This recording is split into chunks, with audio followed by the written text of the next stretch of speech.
Hello दोस्तों, कैसे हैं आप सब। उम्मीद है अच्छे होंगे। एक बार फिर से हाजिर हूँ एक नई कहानी के साथ में। दोस्तों, ये कहानी लंबी ज़रूर है, लेकिन अगर आप इसे पूरा सुनेंगे तो पता चलेगा कि एक शहीद के परिवार के साथ में क्या क्या होता है। तो आइए शुरू करते हैं आज की कहानी। कल रात ही जानकी अपने मायके से एक हफ्ते बाद लौटी थी। सुबह जब दूध वाले ने घंटी बजाई तो उसने अलसाई आंखों से दरवाज़ा खोला। सामने वाले फ्लैट के दरवाजे पर लगभग 3 साल की एक गोल मटोल बड़ी बड़ी आंखों वाली लड़की खड़ी थी। जानकी ने जब उसकी तरफ देखा तो वह मुस्कुरा दी। उसकी आंखें चंचल और मुस्कान मनमोहनी थीं। वह चेक कर बोली, शर्मा है। तुम्हारा नाम क्या? जानकी हंस पड़ी। जानकी, मेरा नाम जानकी प्रसाद है। वह अपनी गोल गोल आँखों को और गोल करती हुई बोली, प्रसाद? भगवान जी वाला? तभी संदली की माँ वहाँ आ गई। उसने जानकी को देखकर एक फीकी सी मुस्कान दी और संदली को लेकर अंदर चली गई। जानकी को उसकी आंखों में एक अजीब सी उदासी दिखाई दी। दूध वाले ने बताया, ये लोग अभी 2 दिन पहले ही यहाँ आए हैं। इस बच्ची के पिता फौजी थे, सुना है लड़ाई में मारे गए। ये सुनते ही जानकी को एक झटका लगा। उसके सारे शरीर में झंझनाहट सी होने लगी। वह अंदर आई और कुर्सी पर बैठ गई। उसने रुंधरे गले से अपने पति को बताया, सामने वाले घर में लोग आ गए हैं। बच्ची के पिता सरहद पर शहीद हो गए हैं। अभी उसकी उम्र ही क्या थी। उसकी पत्नी तो मुश्किल से अभी 25-26 साल की होगी और उस बच्ची ने तो इतनी कम उम्र में ही अपने पिता को खो दिया। कहते हुए जानकी रो पड़ी। उसके पति ने आश्चर्य से उसकी ओर देखा। प्रभु की इच्छा, क्या कर सकते हैं, दुनिया ऐसे ही चलती है। तुम्हें क्या नहीं लगता तुम इन अनजान लोगों के लिए कुछ ज़्यादा ही परेशान हो रही हो? जानकी ने आंसू पोंछते हुए कहा। पता नहीं क्यों, पर वह बच्ची एक नज़र में अपनी सी लगने लगी, जैसे कोई पुराना रिश्ता हो। जानकी के पति ने उसकी बातों को अनसुना करते हुए अपना ध्यान अखबार पर केंद्रित कर लिया। जानकी के परिवार में 3 लोग थे। वह, उसके पति महेश और उसका बेटा कुश। महेश बहुत ही शांत स्वभाव के व्यक्ति थे। उनकी एक निश्चित दिनचर्या रहती। सुबह का समय अखबार पढ़ने में, दिन दफ्तर में और शाम टीवी पर समाचार देखने में निकल जाता। बात भी वह नपे-तुले शब्दों में ही करते थे। उन्हें कहीं आने जाने का कोई शौक नहीं था। हर जगह जानकी अकेले ही जाती, फिर चाहे वो कोई पारिवारिक समारोह हो या बेटे के स्कूल का कार्यक्रम। उसका स्वभाव भी अपने पिता की तरह कम बात करने का था। वह पढ़ाई में तेज होने के साथ साथ खेल कूद में भी अग्रिम था। जानकी की बैठक कुश के मेडल व कप से भरी रहती।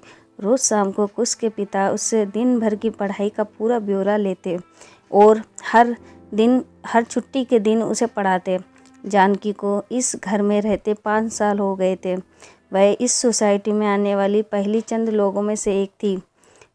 हर मंजिल पर केवल 2 ही घर थे और जानकी की मंजिल वाला दूसरा घर हमेशा खाली ही पड़ा रहा। गार्ड कभी कभी आकर सफाई कर देता।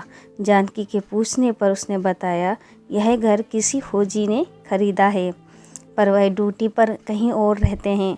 5 साल इंतजार के बाद जानकी के पड़ोस में कोई आया था, पर खुश होने की जगह उसका दिल उदास था। आज जानकी का मन काम में नहीं लग रहा था। बार बार उसकी आंखों के सामने संदली की चमकती और उसकी माँ की बुझी आंखें आ रही थीं। महेश के दफ्तर जाते ही उसने इडली और चटनी एक ट्रे में रखी और संदली के घर की घंटी बजा दी। दरवाज़ा संदली की माँ ने खोला। मैं जानकी हूँ, सामने वाले घर में रहती हूँ। इडली बनाई थी, तुम लोगों के लिए लाई हूँ। उसने एक फीकी सी मुस्कान के साथ कहा। मैं कनिका हूँ, अंदर आइए। ड्राइंग रूम में यहाँ वहाँ गत्ते के डिब्बे बिखरे हुए थे, कुछ बंद और कुछ अनखुले। कोने में एक छोटी मेज पर फौजी की तस्वीर रखी थी। तस्वीर पर कोई माला नहीं थी, पर यकीनन वह संदली के पिता थे। संदली भागती हुई आई और जानकी कहते हुए उससे लिपट गई। वह जानकी को देखकर ऐसे खुश हुई थी जैसे कोई पुराने दोस्त हों। जानकी भावुक हो गई। कनिका ने टोकते हुए कहा, संदली जानकी नहीं आंटी कहते हैं। यहाँ आने के बाद से जानकी पहली शख्स थी जो उन लोगों के घर आई थी। शायद इसलिए संदली उसके आने से बहुत उत्साहित थी। उसने फ़ोटो की तरफ इशारा करते हुए कहा, जानकी ये मेरे पापा हैं, बहुत बहादुर है। माँ कहती है कि वह हम सब की रक्षा करते हैं। जानकी ने कनिका की तरफ देखा। उसकी आंखों में आंसू थे जिन्होंने छुपाने की वह पूरी कोशिश कर रही थी। संदली ने जानकी से कहा, तुम जाना मत, मैं आपको अपनी ड्राइंग बुक दिखाती हूँ। वह भागती हुई अंदर चली गई। जानकी ने कनिका के कंधे पर हाथ रखते हुए कहा, तुम्हें आंसू छुपाने की जरूरत नहीं, भय जाने दो, इन्हें बेहतर महसूस करोगी। मुझे अपनी बड़ी बहन समझो। कनिका फबक पड़ी। जानकी ने उसे गले लगा लिया। संदली ने अपने छोटे छोटे हाथ फैलाकर जानकी और कनिका दोनों को पकड़ लिया। उस पल से जानकी, कनिका और संदली दोस्त बन गए। तीनों के बीच एक अनोखा रिश्ता कायम हो गया। कनिका एक प्राइवेट कंपनी में जो नौकरी करती थी। संदली की अनुपस्थिति में जानकी के पास ही रहती थी। इसी कारण बस वंश जानकी और संदली एक दूसरे के और करीब आ गए। कहीं न कहीं जानकी को संदली में अपना बचपन दिखाई पड़ता था। समय अपनी रफ्तार से चलता रहा और कुछ इंजीनियरिंग की पढ़ाई करने के लिए दूसरे शहर चला गया। जानकी के लिए यह बहुत मुश्किल समय था, पर संदली के कारण उसका मन लगा रहता। संदली वैसे ही चंचल और बातूनी थी जैसे कि जानकी शादी के पहले हुआ करती थी। दोनों के शौक भी मिलते हैं। वे कभी फिल्म देखने जाते और कभी चाट खाने। कनिका को ना तो फिल्मों में रुचि थी, न चाट में। वह कई बार संदली की डांट भी लगाती, ढंग का खाना तो तुमसे खाया नहीं जाता, बस चाट पकोड़े खिला लो। संदली दबी जुबान से कहती, मैं थोड़ी ना खाती हूँ, वह तो जानकी जिद करती है। छुट्टी वाले दिन कई बार माँ बेटी शहर में होने वाले नाटक या शास्त्रीय संगीत के कार्यक्रम देखने जाते। संदली का वहाँ बिल्कुल भी मन नहीं लगता, पर अपनी माँ की खुशी के लिए वह साथ में जाती। कभी तीनों बाजार में साथ जाते। संदली और कनिका के आ जाने से जानकी की ज़िंदगी में एक रौनक आ गई थी। कुछ की इंजीनियरिंग पूरी हुई और वह MBA में करने अहमदाबाद चला गया। एक रात अचानक महेश को दिल का दौरा पड़ा। जानकी ने भागकर कनिका के घर की घंटी बजाई। घबराहट के कारण वे अपनी बात ठीक से कह भी नहीं पा रही थी। कनिका ने उसे हिम्मत दिलाई और अस्पताल फ़ोन करके एम्बुलेंस बुला ली। उसने अपने पर्स में पैसे रखे और वह लोग अस्पताल के लिए निकल गए। दुर्भाग्यवश अस्पताल पहुंचने से पहले ही महेश की मौत हो गई। कुछ ने आकर अपने पिता के सभी अंतिम कार्य पूरी जिम्मेदारी के साथ पूर्ण किए। जाने से पहले वह अपनी माँ को लेकर बहुत परेशान था। कनिका ने उसे आश्वासन दिया कि वह निश्चित होकर जाए और पूरा मन लगाकर अपनी परीक्षाएं दे। वह माँ का पूरा ध्यान रखेगी, साथ ही उसके पापा के पेंशन और बैंक के सभी कार्य करवा देगी। कुछ की पढ़ाई पूरी हुई और वह बेंगलोर में नौकरी करने लगा। संदली ने अपने ही शहर में BSc में दाखिला ले लिया। कुछ चाहता था कि माँ अब उसके साथ चले, पर जानकी इस बात के लिए तैयार नहीं थी। वह बीच बीच में उसके पास जाती और 1.5-2 महीने रहकर वापस आ जाती। इससे ज़्यादा उसका मन वहाँ नहीं लगता था।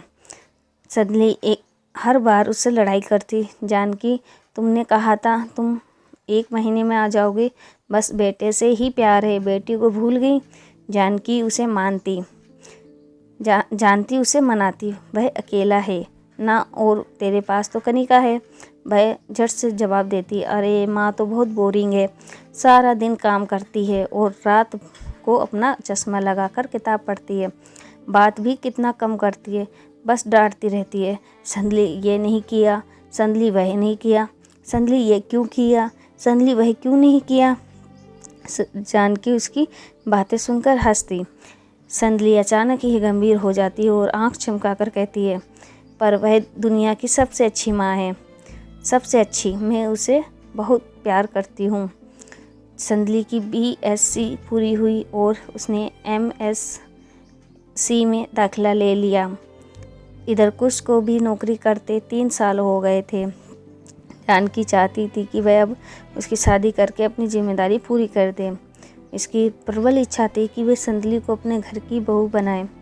दोनों बच्चों के बीच उम्र का अंतर करीब 6 साल होने की वजह से वह कभी हिम्मत नहीं कर पाई।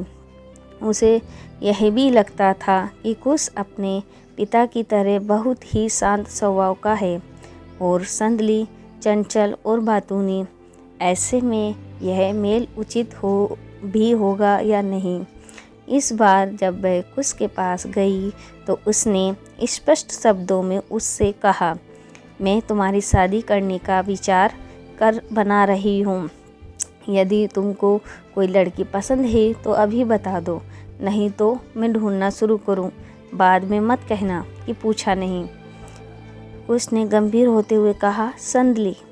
यह सुनकर जानकी बहुत कुछ सोच में पड़ गई। जानकी अब की बार कुश के पास करीब 3 महीने रहकर अपने घर लौटी थी। ट्रेन लेट हो जाने की वजह से उधर घर पहुँच देर हो गई। संदली और कनिका सो गए होंगे, यही सोचकर वह उनसे मिलने नहीं गई। सुबह उसकी आंख देर से खुली। उसने सबसे पहले बाहर जाकर देखा, संदली के घर पर ताला लगा था।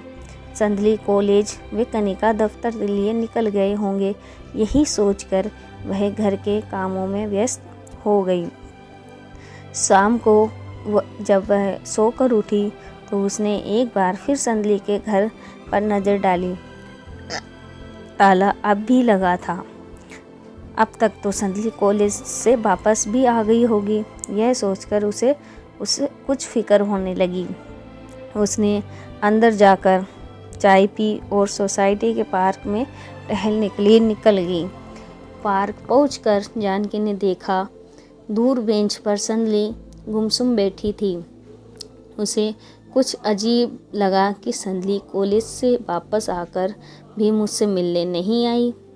जानकी ने सोचा कि इस बार समय अधिक लगने की वजह से संदली कुछ ज़्यादा ही नाराज़ है। वह तेज़ी से चलकर उसके पास गई और वहीं बेंच पर बैठ गई।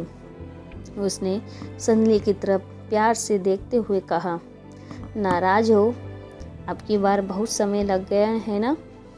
इसलिए इससे पहले कि जानकी आगे कुछ कहती, संदली बोली, नहीं आंटी, मैं समझती हूँ। संदली के मुंह से आंटी सुनकर जानकी चौंक गई। शुरू से संदली ने उसे जानकी कहती थी। कनिका कई बार उसे टोकती, पर संदली का जवाब होता, ठीक है जानकी, नहीं तो जानू कहूँगी। संदली इस सबको इज्जत देने वाली और सबसे प्यार करने वाली लड़की थी।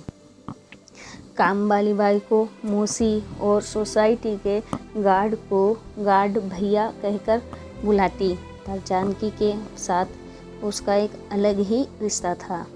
हर समय हंसने बोलने वाली संदली ने ना तो हर बार की तरह भागकर जानकी को गले लगाया और ना ही लड़ाई की। जानकी, तुम इतने दिन लगाकर क्यों आई? तुम जानती हो ना, तुम्हारे बिना मेरा मन नहीं लगता। जानकी उसे 3 साल की उम्र से जानती थी। वह समझ गई कि संदली की नाराज़गी नहीं, कुछ और ही है। उसने संदली का हाथ अपने हाथ में लेते हुए कहा, क्या बात है? कुछ तो है जो तुम मुझे नहीं बता रही। संदली की आंखें डबडबा गईं। उसने जानकी का हाथ कसकर पकड़ा और उसे घर के अंदर ले आई। उसने दरवाज़ा बंद कर लिया और जानकी के गले लगकर रो पड़ी। जानकी अंदर तक कांप उठी। उसने आज पहली बार संदली को रोते हुए देखा था। वह समझ गई कि जरूर कुछ बड़ा हुआ है। थोड़ी देर बाद संदली शांत हो गई। उसने जानकी से कहा, एक हफ्ते पहले मेरे कॉलेज में संगीत समारोह था। हर लड़की को एक पास मिला था जिससे वह किसी अपने को समारोह में बुला सके। उन पास का फ़ायदा उठाकर कुछ बाहर के लड़के भी कॉलेज प्रांगण में आ गए। कार्यक्रम के बीच मुझे बाथरूम जाना था। मैंने अपने दोस्तों से साथ चलने को कहा, पर कोई भी कार्यक्रम छोड़कर जाने को तैयार नहीं हुआ। मेरा जाना ज़रूरी था और बाथरूम पास में ही था, इसलिए मैं चली गई।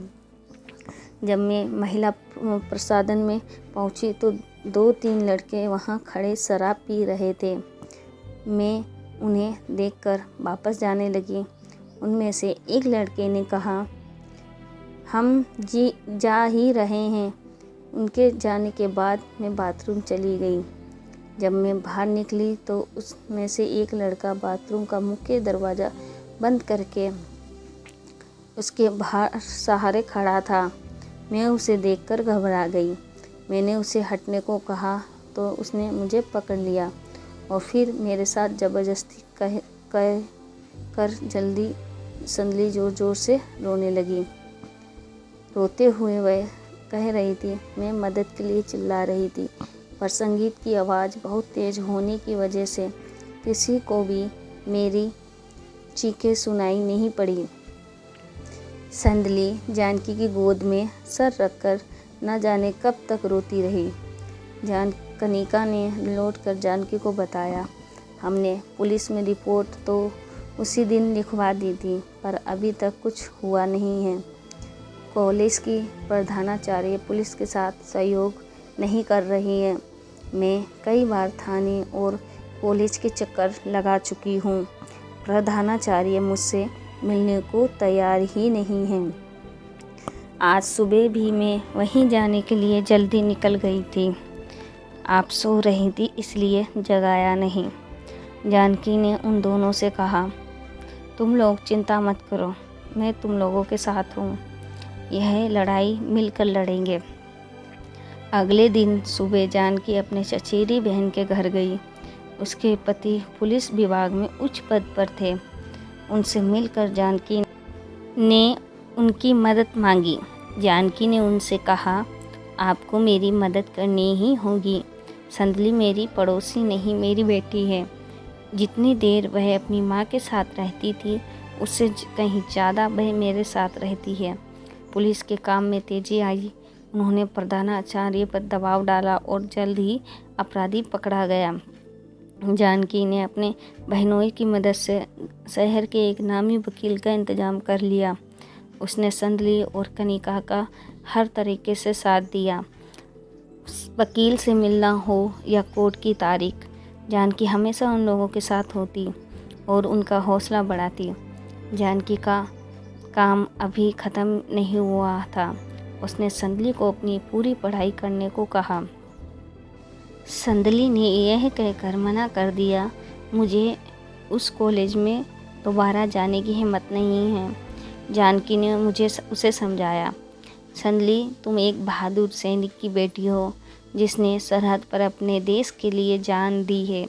तुम उस माँ की बेटी हो जिसने कम उम्र में अपने पति को खोने के बाद अकेले इस दुनिया का सामना किया और अपने दम पर तुमको पाल कर बड़ा किया। इसके ससुराल और मायके दोनों पक्षों ने कभी एक फ़ोन तक नहीं किया। तुम्हारे माँ बाप ने उन लोगों की मर्ज़ी के विरुद्ध शादी की थी। उस बात की नाराज़गी यह आज तक झेल रही है। तुम ऐसे घबरा कर घर नहीं बैठ सकती। संदली को जानकी की बातों से हिम्मत मिली और उसने दोबारा कॉलेज जाना शुरू कर दिया। कुछ लोगों ने सहानुभूति दिखाने की कोशिश की और कुछ ने आलोचना की। संदली पर दोनों ही बातों का असर नहीं पड़ा। पढ़ाई के साथ साथ केस भी चलता रहा। लोकल अखबार में केस की खबरें छपती।